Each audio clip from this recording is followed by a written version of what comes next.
Thank you, Jeremy, and thank you for the invite for presenting on DTG resistance. I've seen a couple of very big names in the audience, so I hope I will be able to cover everything that you are expecting. So let's start off first. Obviously, Dolutegravir is an amazing drug. And even though I'm going to talk about resistance, we shouldn't forget that Dolutegravir is changing the landscape. Based on this, so from the Tembisa model, the latest version, they looked at viral suppression below 1,000 copies. If you look, see if I can use my pointer. If you look at the green bars, that's the total percentage of people living with HIV on ART with a viral load less than 1,000. The dark green is for men aged 15 or older. The white are the women, the black lines are the children, and then I just added in the Gauteng province because I assume most of the audience is based in Gauteng. And as you can see, over the years, there is a gradual increase in viral suppression, which is a good thing. But countrywide, we are definitely not there yet, as we're just over 70%, at least according to the Tembisa model. So what are the benefits of Dolutegravir? First of all, it's a potent drug, which means that the viral loads can be suppressed very quickly once the patients are taking it well. It's well tolerated, minimal side effects. It's relatively easy to take, especially with the fixed dose combinations. There are relatively few drug interactions. I think rifampicin is still the major one, but compared to other drugs, it's not so bad. It's affordable, and after a lot of lobbying from the HIV world, TLD is definitely pretty affordable. But then there is a high genetic barrier, or at least that is what we were told initially after the trials were done, mainly in the Western world. So I'm going to discuss a little bit. The genetic barrier is still high. We're still definitely not in the NNRTI era, but we are seeing more resistance than what we were expecting. Before I go into the data, I just want to tell everyone that the denominator is very important when we're talking about prevalence of resistance.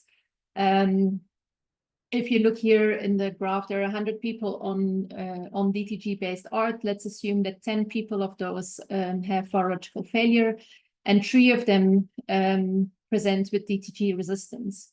If we then look at the percentage of DTG resistance among all patients on DTG, that would be 3%.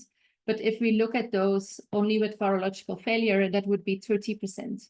So throughout the presentation, I just want to make sure that you keep this in the back of your head when you're comparing percentages.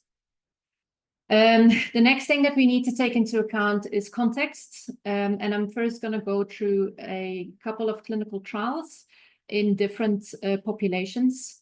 And this is mainly taken from the WHO report and a recent review by Chu et al. From the Stanford database. They've done an excellent review of all the clinical trials and even cohort studies from various countries. The first group so they have 6 scenarios. The first scenario is ART naive patients who initiate DTG and 2 NRTIs. In our case, that would usually be TLD. They included 16 clinical trials and overall just over 4,600 individuals. But overall virological failure was 4.9%, and DTG resistance among all participants was only 0.02, and 0.7% amongst participants with virological failure. So take-home message here, if you're ART naive and you're starting on DTG, very low risk for resistance and a very high viral suppression rate.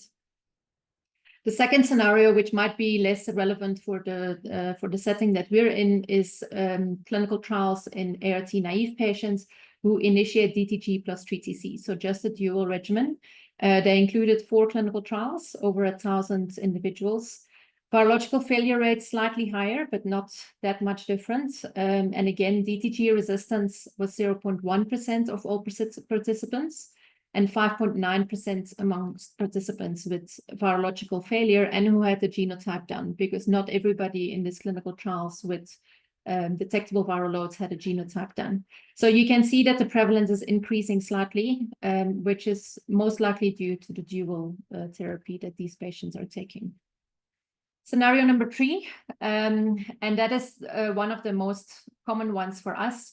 ART experienced people with HIV with a history of viral non-suppression on NRTIs who were switched to a DTG plus 2 NRTIs. 6 trials, almost 1,500 individuals. Here, the virological failure rate was 12.7%, so significantly higher from what it was before.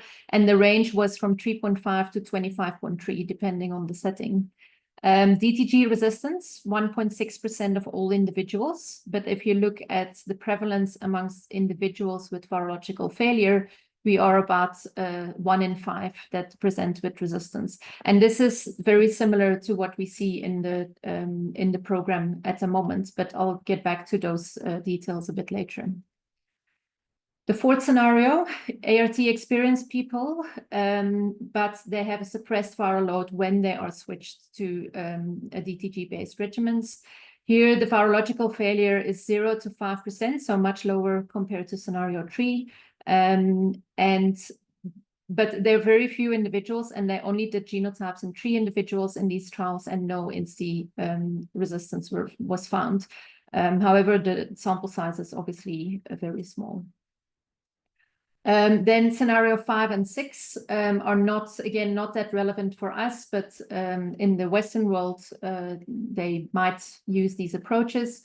This includes ART experienced people with HIV with suppressed viral load and then are switched to a DTG-based dual therapy as a maintenance therapy.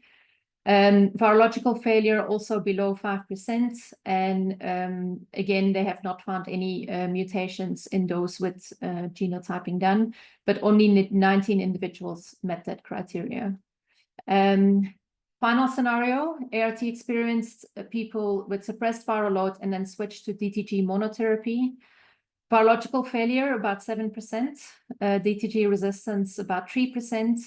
But of all of the individuals with virological failure, 8 out of 17 presented with resistance. And that's one of the reasons why these trials are not being done and DTG monotherapy is not recommended. So what do we expect in South Africa? So DTG resistance in about 1.6% of all individuals on either TLD1 or TLD3. DTG resistance of less than 0.1% of all individuals on TLD1. And of those who switched with prior ART exposure, but who were actually switched while they were suppressed. So not too bad, you would think. But given the magnitude of the ART program, this could still lead to a considerable number of individuals with resistance. So what about the real world? We all know that clinical trial outcomes are not necessarily the same as what we see in programmatic data. Clinical trial participants are usually individuals who are pretty dedicated to adhere to clinic appointments and therefore also more likely to adhere to treatment. And the frequency of viral load testing is very different in the real world, especially in low and middle income countries. What I mean by that is that in clinical trials, usually viral load testing is done every 3 months. With us, when patients are doing well, viral load is only done once a year. However, if something happens in those 12 months before they have the next appointment, obviously they could be failing for a significant period of time before the initial detectable viral load is picked up. Okay, sorry, this is one that I just added and I see my fly-ins are not correct, but the DTG resist study is a study that was published last year in The Lancet. It's one of the first cohort studies that was described with regards to DTG resistance. However, this first publication included cohorts from mainly the Western world, Canada, France, Germany, Italy, the Netherlands, Switzerland, and the UK. And then there were some patients from South Africa as well. Overall, the study included 599 people with genotypic resistance testing. So this was a retrospective analysis. And the data was taken from May 2013 up to December 2021. The majority were infected with a subtype B virus. A third of these patients had been exposed to first-generation instis, so also something that we don't see very often in our side of the world. And they picked up that in 14% of individuals, insti-DRMs were detected, and 3% of them had at least one, had more than one mutation. So in this study, they looked at risk factors for developing DTG resistance. And if you look at, so if the square is in the middle, it means there is no difference, so there's no additional risk. If the square moves to the right, it means there is a higher risk for developing resistance. And if the square moves to the left, there is a protective effect, if you want. So the main things that we want to look at, the HIV subtype. So even though the non-B subtypes are slightly more at risk for resistance, it's actually quite low. The effect is quite low. If we look at the actual regimen, and they used triple treatment as the reference, and then they looked at dual therapy with lamivudine and monotherapy. And as you can see, when you look at monotherapy, the majority, the risk is quite high to develop insti mutations, and it goes down the more drugs you combine. In terms of NRTI resistance, so that is existing NRTI resistance, the risk was the highest if there was intermediate or high level resistance to the NRTI backbone. So even though the NADIA trial showed us that NRTI resistance is not necessarily a reason for failure, those who do fail with NRTI resistance have a higher risk of developing insti mutations. So this cohort is ongoing, and they have now realized that they should also focus on data from sub-Saharan Africa. So they have started collating data, and at AIDS 2024, they presented their first interim analysis. They included adults and adolescents 10 years or older. They had to be on DTG for at least 3 months and 2 consecutive viral loads above 1,000. And they included, for now, they got sequences for 115 specimens from 14 sites in 6 African countries.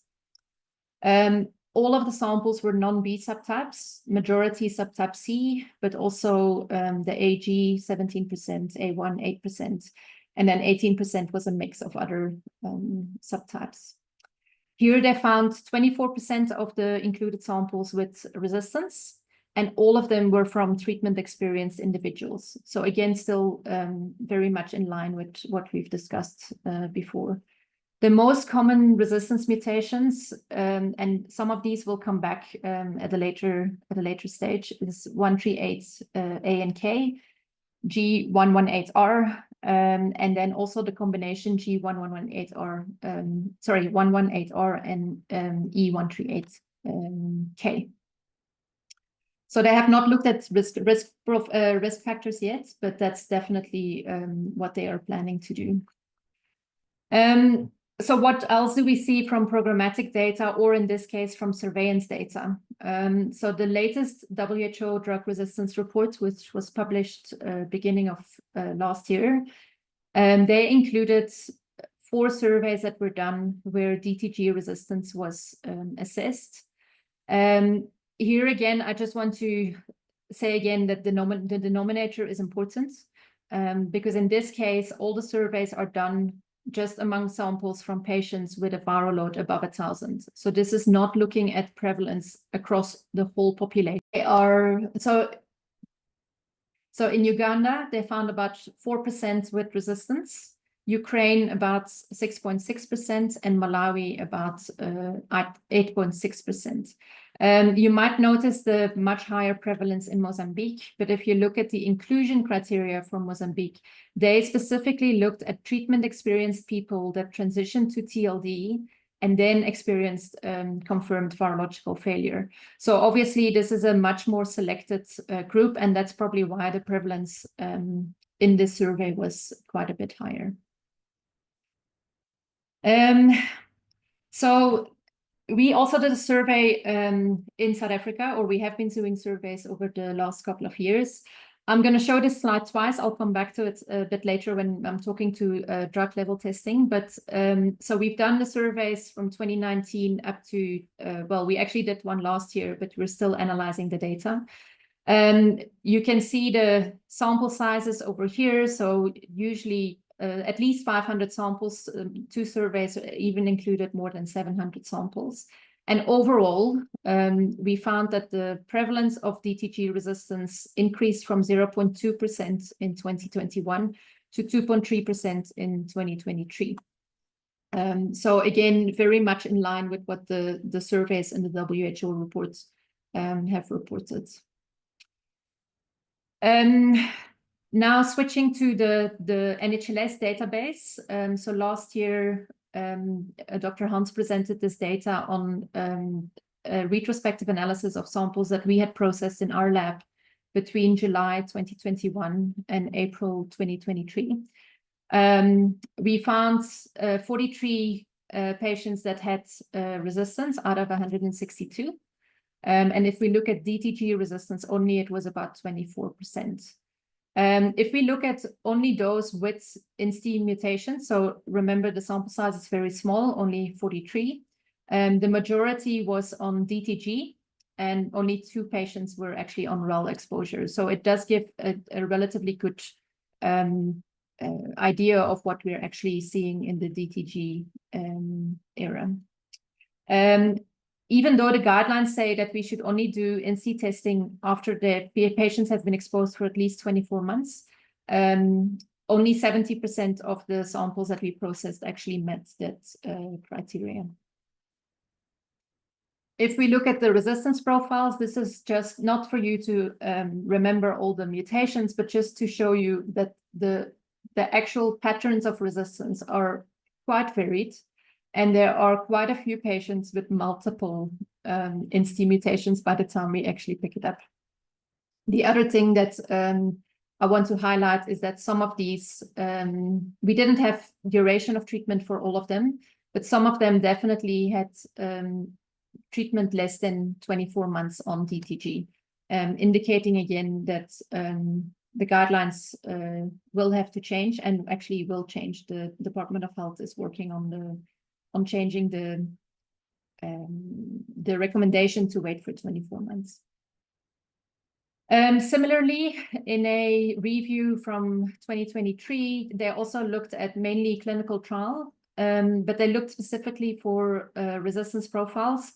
And although the 263K mutation was considered as one of the most important or signature mutations for DTG, we actually see a lot of different pathways. The 118R pathway in combination with a whole array of other mutations, the 148 and the 155, which we still remember from Dolutegravir.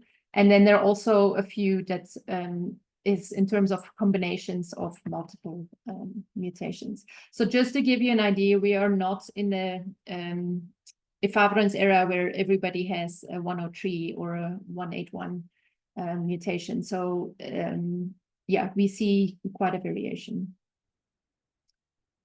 So in addition to this, I just had a look at the resistance database that we have at the NHLS. And in 2024, we only did 494 tests for integrase resistance, and 26% of them we found DTG resistance. So again, this is a highly selective patient group because of the limitations or the rules on when resistance testing should be requested.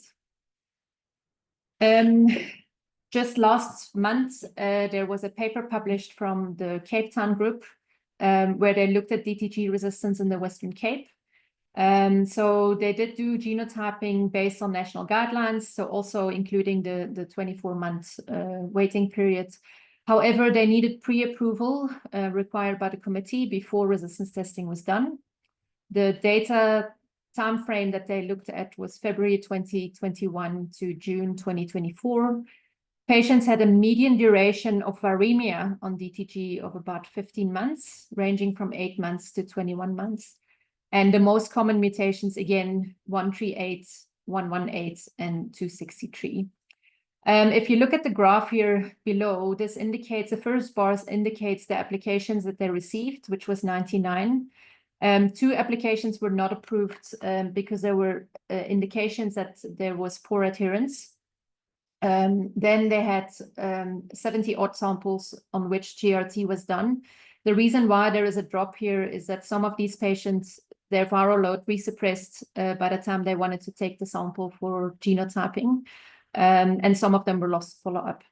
There was a quite high sequencing success rate, and about 43 patients had DTG resistance, so which is quite a significant amount. It was just over 60%, if I'm not mistaken. The pie chart on the right indicates the resistance levels. So a quarter remains susceptible to DTG, and then 15% had intermediate resistance, and just over a quarter had high-level resistance to DTG. Just as a reminder, anything from intermediate resistance and higher indicates a potential switch for treatment. So of those 43 patients with resistance mutations in this analysis, 56% were on DTG for less than 24 months, again indicating that we should not wait that long before we do genotyping. About half of them were on AZT in combination with DTG, about 44% on TLD, and then a handful on abacavir with DTG, and 1 patient was what we used to call a third-line regimen, including Dolutegravir. 1 of these patients reported to be on TLD1.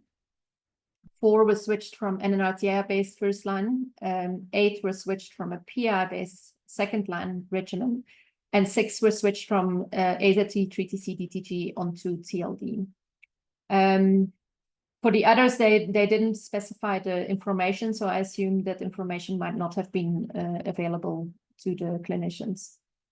Despite the resistance mutations, all patients were switched to the Dolutegravir-based regimen, and for 38 of them, there was viral load follow-up, and 89% resuppressed with a viral load below 400 copies. So even though there is DTG resistance, we still have Dolutegravir as a backup.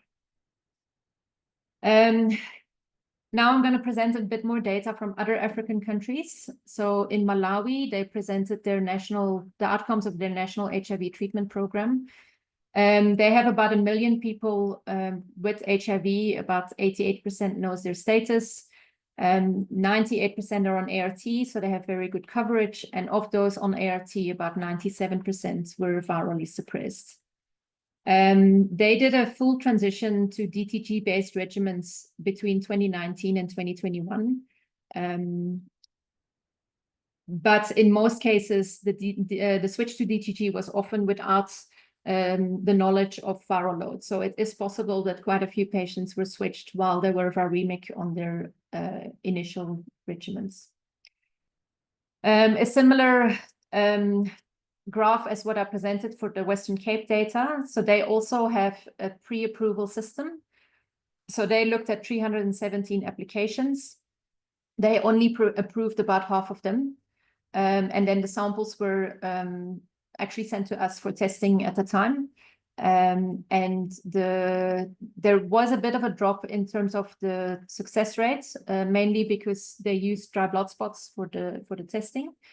And then eventually they had 89 samples with successful integrase sequences. And they found resistance in 24 out of those 89. So again, very similar, just over a quarter of patients with resistance. In their cohort, they did find that being older than 40 provided an increased risk for developing with DTG or presenting with DTG resistance. And again, the presence of high-level NRTI resistance increased the risk by about 10-fold in their cohort. A cohort from Lesotho. So they included people living with HIV on DTG for at least 18 months. They had to be viremic, so 2 viremic episodes with including at least one with a viral load above 500. So the criteria are a little bit different from the 2 times 1,000 copies. They again also often switched without a recent viral load result. So of all the people on DTG, they only have 1% failure in this specific cohort. They had about 85 that were successfully genotyped, which is about half of what they could have genotyped. And about 9% presented with DTG resistance, giving so now 9% prevalence amongst those that are failing. And if you look at the total population on DTG, it was only 0.05%. They also looked at risk factors for resistance. In their case, they identified facility type, because all cases that with detected resistance were actually attending health centers rather than hospitals. And having at least one viral load above 50 in the 18 months prior to DTG switch, so indicating being viremic at switch, also gave a higher risk for developing DTG resistance. This paper just came out, it was in preprint, but it's in the April issue from Lancet Global Health. So the same group as what I presented the DTG resist study for, they did a modeling and they tried to predict DTG resistance in South Africa between 2020 and 2035. So they based it on the Marissa model. The Marissa model was initially designed to predict resistance to NNRTI resistance. And obviously they're in modeling, and modeling is not my strong point, but I'm going to try to explain as well as I can. They estimated that by 2035, we would have 7 million people on DTG in South Africa. And they assumed that about 93% of them would have viral loads below 1,000 copies per ml. In this graph, they show the proportion of people with DTG resistance. The purple line indicates if patients are viremic for more than a year and a half, so for more than 18 months. The dotted blue line indicates if patients are viremic between 6 months to 18 months, and the red dotted line indicates viremia for less than 6 months.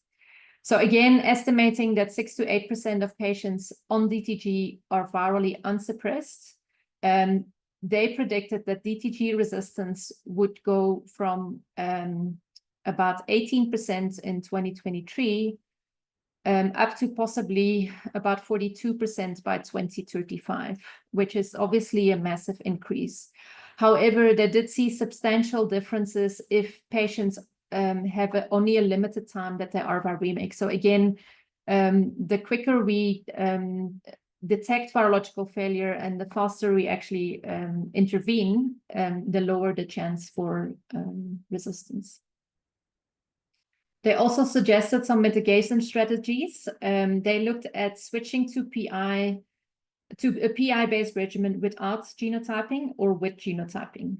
And then they have adjusted their model. So the top line is still the increase up to 41% of resistance. And then they have a number of interventions that they suggested. So if you look at the top line here, this is immediate switch to PI without genotyping.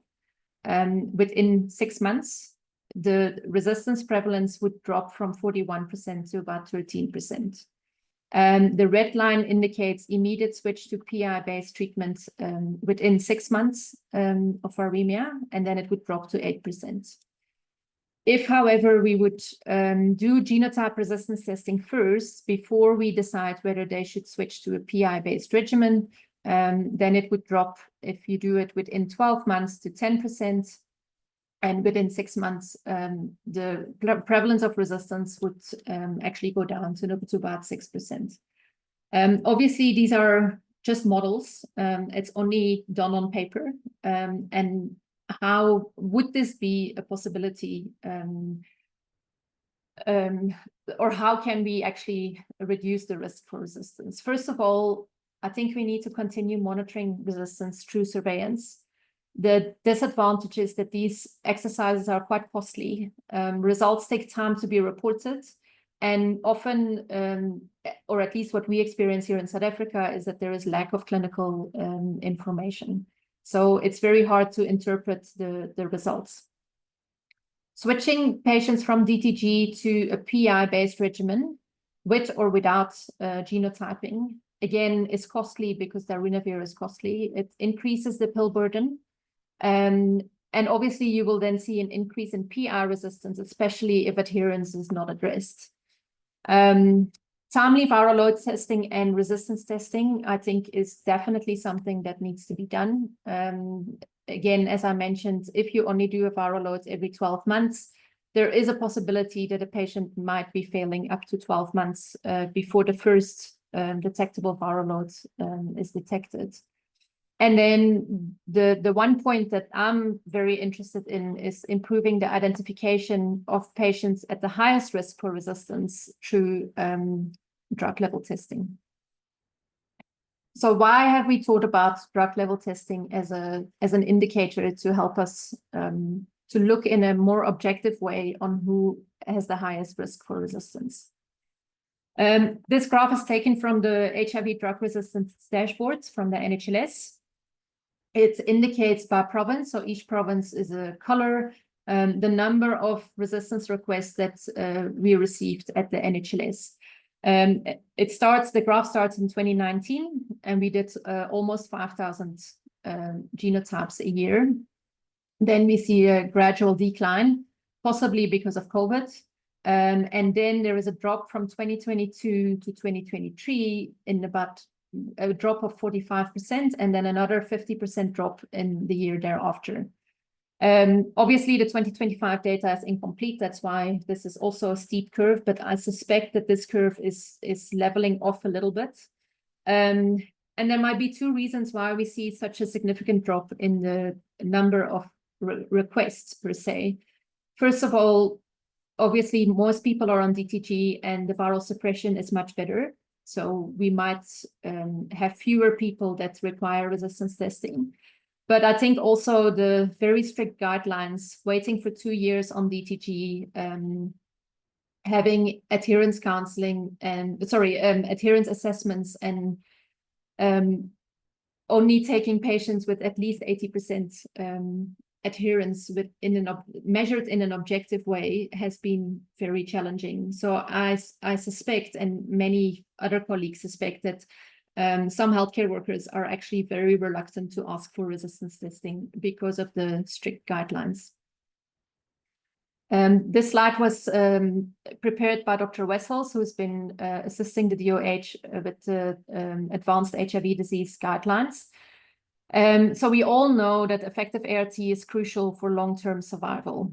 However, for a small number of patients, drug resistance testing might be crucial to actually find the effective ART. But resistance testing is a costly test, and if the patient is non-adherent, the test is not effective.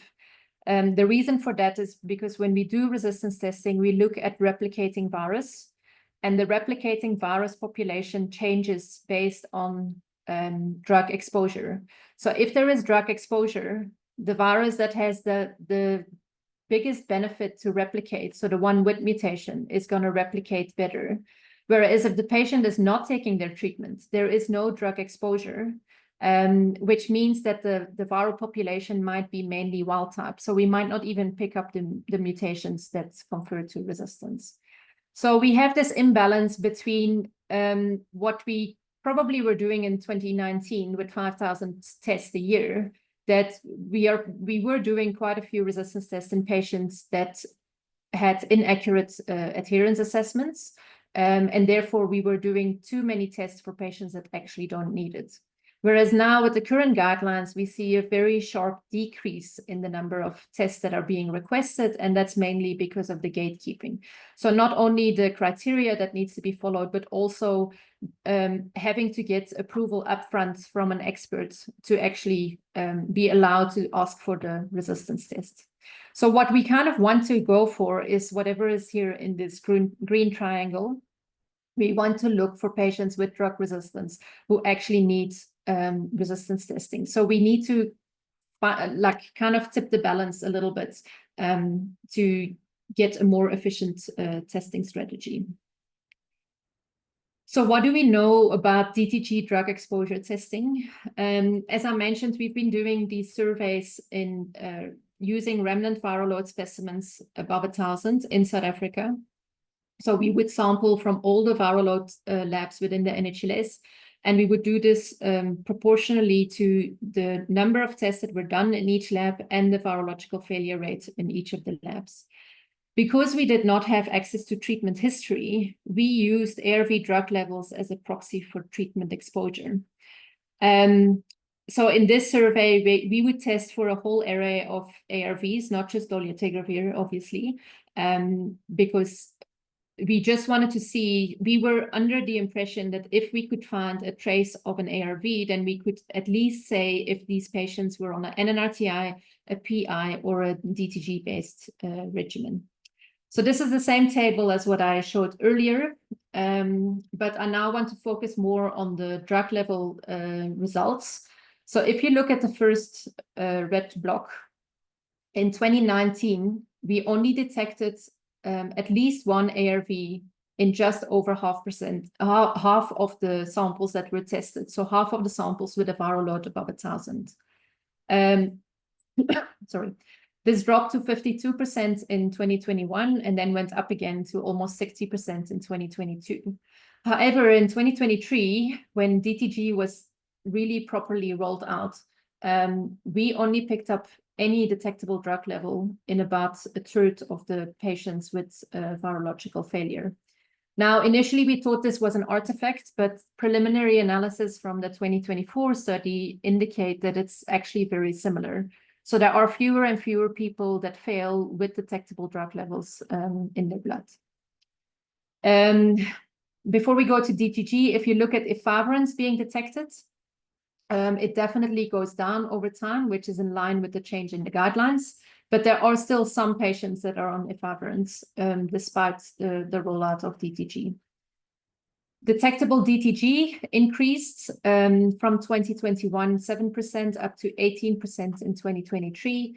But again, this doesn't really give us a good indication of how many patients are actually in this cohort that are failing a DTG-based regimen, because we have so many patients that are not, that seem to be not taking any of the medication. So the INSTI resistance that we detected overall, so in the whole cohort that we sequenced, was up to 2.3% in 2023. However, if we did the calculation looking at patients with detectable drug levels, DTG drug levels, and then calculating the percentage of resistance, it increased from 2.7% to up to 10%, both in 2022 and 2023. So obviously the risk for resistance is much higher compared to the numbers over here, when we actually can prove that patients are having at least some detectable drug levels. Now, the sponsors were not very happy with the hypothesis that we put behind this, because they still said, what if the drug level testing is not a good proxy? What if you don't detect anything, what if it's the assay that is actually not detecting anything, but there actually is drug available in that specific patient? So we did a sub-analysis for the 2023 survey, where we also had access to samples with a viral load 50 to 1,000 and fully suppressed samples. And we did the same thing. We also did drug level testing. The first column are the results from the survey that were on the previous slide.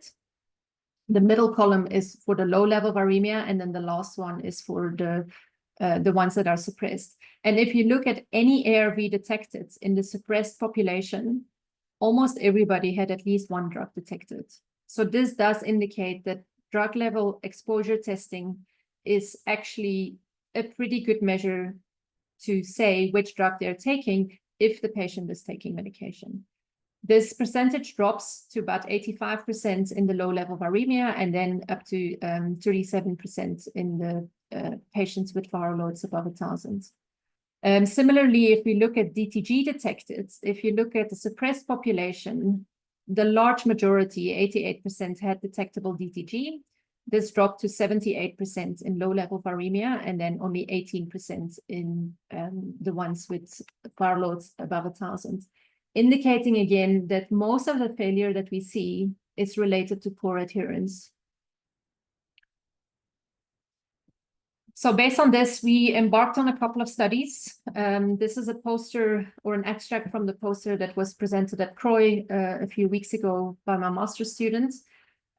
He took retrospective samples for which we had done routine resistance testing. So they were selective. It was a selective population. Clinicians had decided that resistance testing was indicated in this group.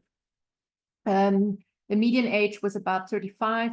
Median viral load 4.8 log, median time on DTG about 14 months. Again, much lower than the 24 months that we were supposed to adhere to. And overall, 1 in 5 presented with at least one DTG mutation. We also did retrospectively drug level testing, specifically for DTG. And again, more than half of them did not have detectable DTG levels. And again, this is in patients that clinicians have assessed adherence. They are convinced that whatever the patient is telling them, that they are taking medication, and still we actually only found DTG levels in about just under half of them. In addition to that, individuals with detectable plasma DTG levels were more likely to have DTG resistance, and the risk increased by almost tenfold if they had detectable levels.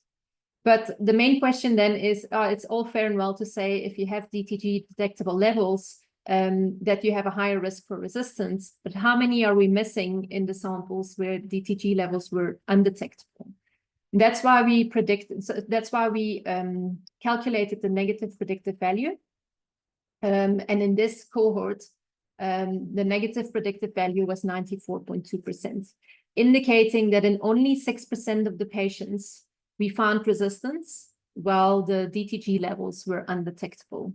So it's still a pretty decent measure, I believe, in terms of triaging the ones that have almost no risk for resistance. Simultaneously, we did a prospective study in Helen Joseph and Hilbrow.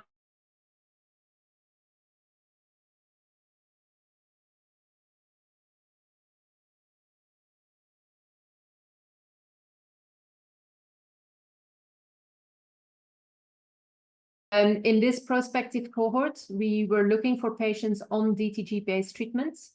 And we, because the viral loads testing for those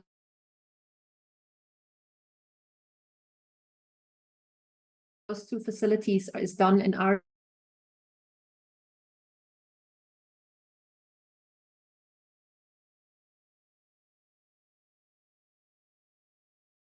lab, we actually did not testing. We just took any sample with. Okay, we've lost Kim a bit. Let's just give her a chance to come back.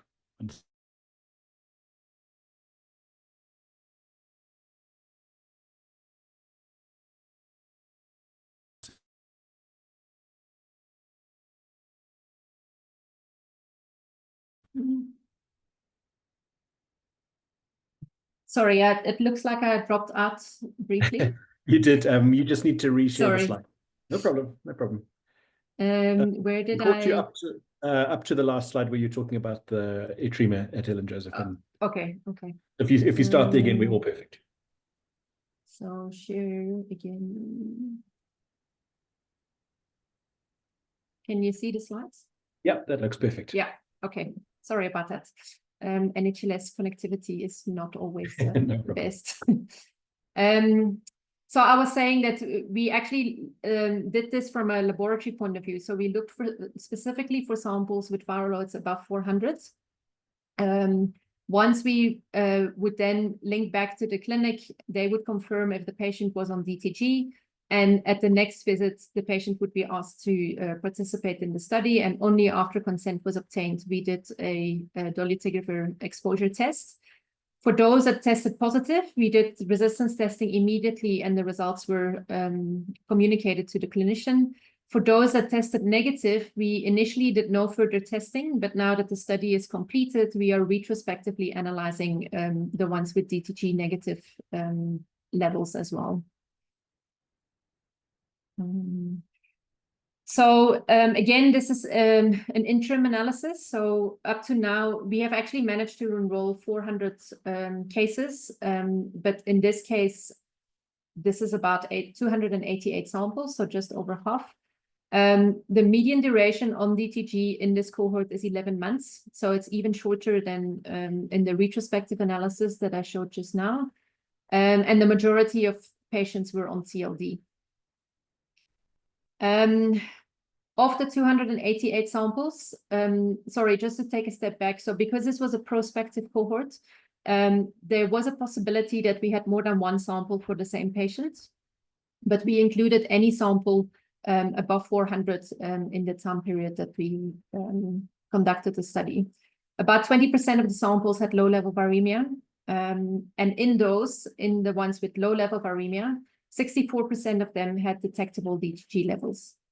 In the ones with viral loads above 1,000, only a third had detectable DTG levels. Again, very similar to what we saw in 2023 in the survey among samples with viral loads above 1,000.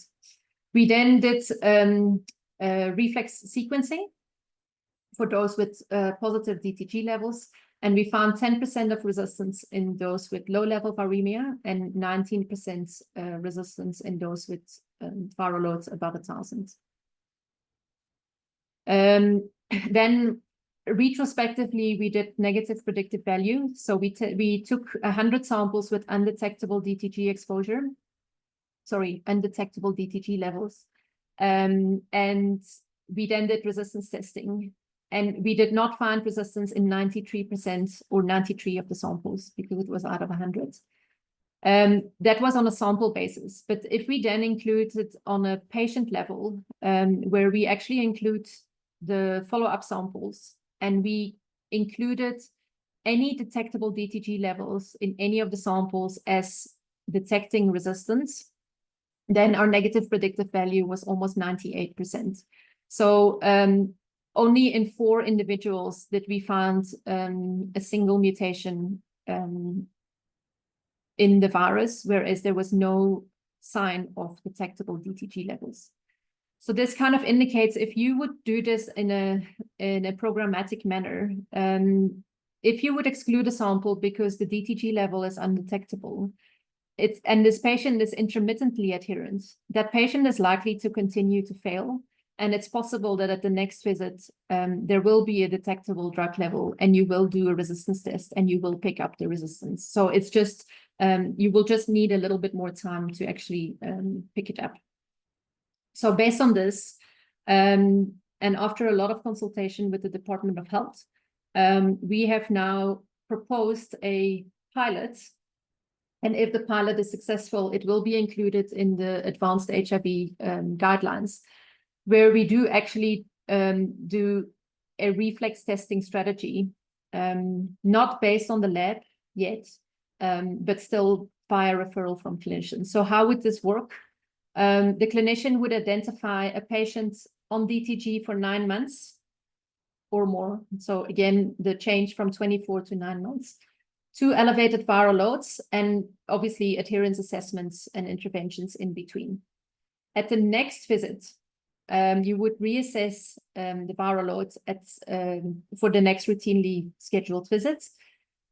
And you would then ask if the patient is on TLD2 or TLD3 or TLD1 with special circumstances, you would request a viral load and a resistance test simultaneously.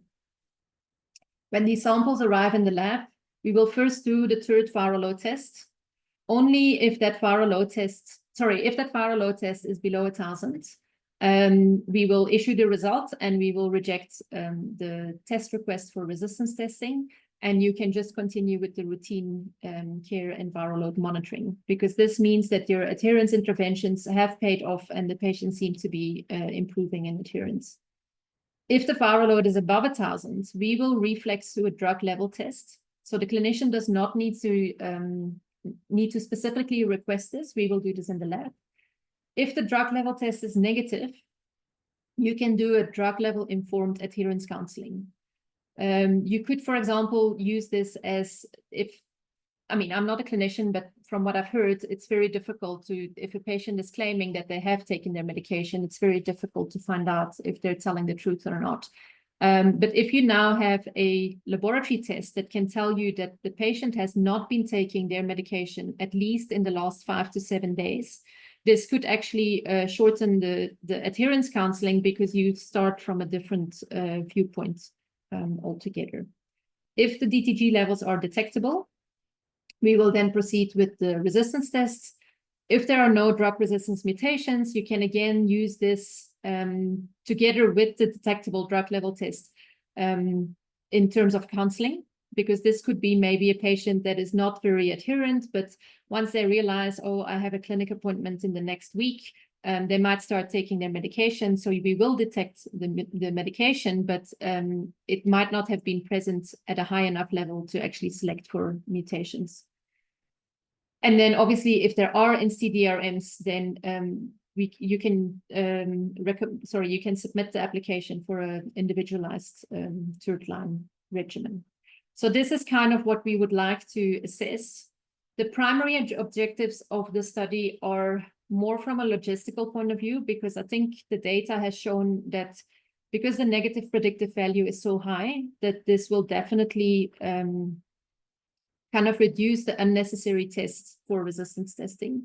But we wanted to check the test logistics, sample transport, time, specimen quality, specimen volume, and so on. Because at the moment, there is only one lab that does drug level testing in the NHLS. And we also want to assess the testing capacity at NHLS. So that's why we are starting the pilot in 3 provinces, Gauteng, Mpumalanga, and Northwest. And we hope within 2 to 3 months to have enough information. If we can cope with the demand at the NHLS, then it will be rolled out nationally immediately. Secondary objectives are obviously, can we reduce the number of unnecessary resistance requests? And can we increase the number of resistance requests for clients who actually need it? So we are going to do this probably about 2 to 3 months. We hope to enroll about 300 samples, and we will continuously monitor the pilot so that we actually can make a decision as soon as possible if we have sufficient information. Just out of interest, I've just listed the sites that are included in the pilot in Gauteng. We had an engagement last week, Tuesday, and I've actually received the first sample for the pilot today. The other facilities that are not listed, they should just continue to follow the guidelines, because we will then be able to compare in this time period, how many requests we get according to the guidelines and how many we get based on the pilot, and what the difference in DTG resistance prevalence would be. And I think with that, I'm going to end my presentation. Awesome, Kim. Thanks so much. It's really, really interesting stuff. If people have questions, you're welcome to type them in the chat. I mean, I think, one point you made really nicely was, is the importance of the denominator, because it's very easy to get the wrong impression if you just skim the literature about, how bad the problem is. It's, as you said, it's low single-digit % at the moment, but it's obviously going to rise with time. I mean, there's no way to go backwards on that. But certainly something to look forward to in the future. One question, you were showing the different resistance pathways for dolutegravir. Is there any indication as to why they go down one, not the other? Is it pre-existing mutations, or is it just sort of randomness? I think at the moment we don't have enough information to actually pick up any specific patterns. The only thing that we picked up during the ITREMA study is that the G118R mutation seems to be a mutation that develops rather early during virological failure. And then because the patients that we had 118, when they were follow-up samples, they usually accumulated 2 or 3 additional mutations within a few months. But in terms of the actual selection for the different pathways, I don't think there is a lot of information out there. Yeah, I'm sure we'll be generating it soon. It looks like you're going to get, yes. a lot more resistance coming your way. And yeah, and great news to hear about the pilot project. So is that officially kicked off, or is still due to? Yes, it's officially kicked off, but if I'm not mistaken, because Helen Joseph is one of the facilities, but I don't think there was a representative from Helen Joseph at the meeting. Okay. But we can chat offline No problem. on how we can get this going. Okay, no, that's really exciting and nice to be able to to have a way potentially forward to triage these patients, because it's a real vexing problem for clinicians as well. As exactly as you said, strong discouragement for resistance when dolutegravir was for genotyping when dolutegravir was rolled out, but you clearly need to find the right middle ground, and this really does seem like, I think, the only way to solve this problem. I don't think there's another way of finding the right patients any better, because nothing else seems to triage accurately. And you have something, at least negative predictive value is really, really good. So hopefully, here's holding thumbs that this works. Then one of the questions in the chat was about, I think it was referring to the NHLS's resistance surveys that are done. Just saying, how were the participants chosen? So what were the entry criteria to get? Well, obviously it's observational, but what was the selection process to have your data included in the surveys? Yeah, so for the survey specifically, in 2014, we did the first national survey in South Africa, and we did it clinic-based. So we actually identified certain facilities in each of the districts in the country, and we asked them to refer patients who were initiating treatment, first-line, second-line failure at the time. But we figured out that approach was, first of all, very costly. Secondly, administratively, it was very, very difficult to get all the necessary approvals in all the different provinces, districts, and facilities. And also, by asking clinicians to refer specimens, you have the risk that there is a bias, because at the time, resistance testing was not very commonly requested, and some patients would some healthcare workers would just say, oh, I really want a resistance profile on this patient. So we then switched to a lab-based survey where we actually, up until now, we went to all the 17 viral load labs in the NHLS for 6 consecutive days in each of the labs. And we would take all the samples with a viral load above 1,000 and then randomly pick samples from there to be included in the survey. The number of samples from each lab was proportional to the volume of tests that they were doing and also the viral suppression rate. So if, for example, at Charlotte, we obviously test a lot of samples, so there was a significant amount of samples that were going to be included. But if, I'm just giving an example, if our viral suppression rate was 95%, and in a smaller lab, the suppression rate was only 80%, they would still get a significant number of samples as well, because it was a combination between viral suppression and the testing volumes. So that was kind of how we did this. Yeah, no, fascinating. I mean, and as you said, nice methodology to really reduce the bias a lot, which is fantastic. And then there's a question in the chat about, are we worried about white coat adherence with this sort of approach? Like, as in, may someone start taking their medicines because they know they get their plasma level effect, and then compared to the turn off the DP in the dry blood spots, which may be sort of longer term marker of adherence. Yeah. So in terms of the white coat adherence, I mean, this is definitely a concern if you want, but I think in general, we tend to think about drug level testing as therapeutic drug monitoring, checking if a patient is taking the medication and if the concentration is high enough. And several studies in the past have shown that is not working for antiretroviral therapy. So we are actually looking at it from a different point of view. we are looking for samples where we cannot find anything, which based on the half-life of DTG indicates that the patient has not taken DTG for at least 5 to 7 days prior to the test being done. So in those cases, you have a fairly good idea that the patient is very likely not adherent.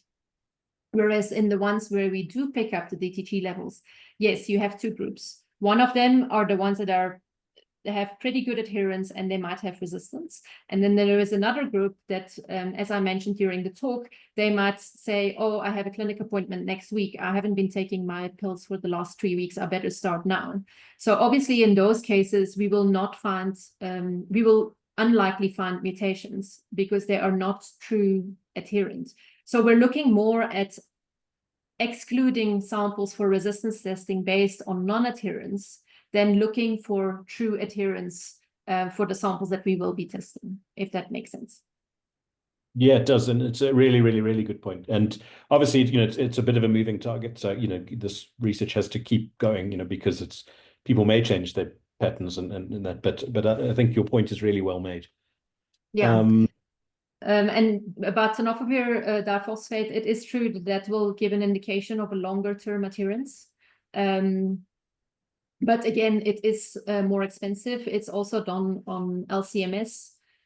You would need a dry blood spot, which is not a sample that we commonly collect from patients on treatments. So there are pros and cons in both of them. But the tenofovir would obviously only work for patients that are taking tenofovir. So those that are on DTG regimens without tenofovir, you would not necessarily be able to do a drug level test. So the various methods have pros and cons. Thanks. And we've kind of out of time, but there's one last question from La asking about, do we have any idea about which non-dolutegravir drug-resistant mutations are more likely to be associated with DTG resistance?